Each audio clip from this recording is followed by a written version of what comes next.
wonim se santefo kura nim da se omo wura no na no se tutu omo nchi no omo firi bono santefo na kura nim da na se minim se omo nimwa nkanya de a sane a omo de bono edidi bono fo matem no nka omo nye mu wura no amu nyina mokoto ne sore no na no se tutu opem so me se me den me se ofiri tachima ya mfie na Krofo ame yawo akan nyina piesie no ne wofa ase ne ai sante hene wonim se tachima ya kunya no eya ayokofo ne bi na Krofo ame yawo oyo yokuni ono na di kandi kingdom eba akama mu kane ono ane wofa ase a na osanye ni benkum hene odi na nimonyam ani ni tumi ta na chi ma na kote ne ho kote ne man ya frɛ ne kwaman na ni na mu enne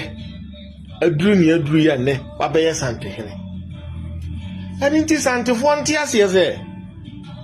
there is big secret behind nsama wa chire na ya akese si ye ka se ye bie so a emfa papa bi ama sante hene mo hye na ni mo nyan kosoro se den eye bonofo na mo de ni mo nyan man bonofo sante hene nkoa odi sante man ni nkoa de udidi bonofo 10,000 times ekura emfo bi aho ko mo wura na mo kasetia no mo wura no na mo kasetia no sante hene ofiri bono oye bono ni ofiri tachima ya hemfie ani ti sana mo hu ni so oye mo wura no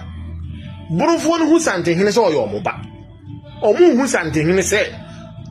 oye omo wura omo hu sante hene se oye omoba mo de oye mo wura oye munya mekese munkuto no nsore ne man eye na mo mfunsuo bi obeye no bonofo no bekia no ye betia no se kan ko retre no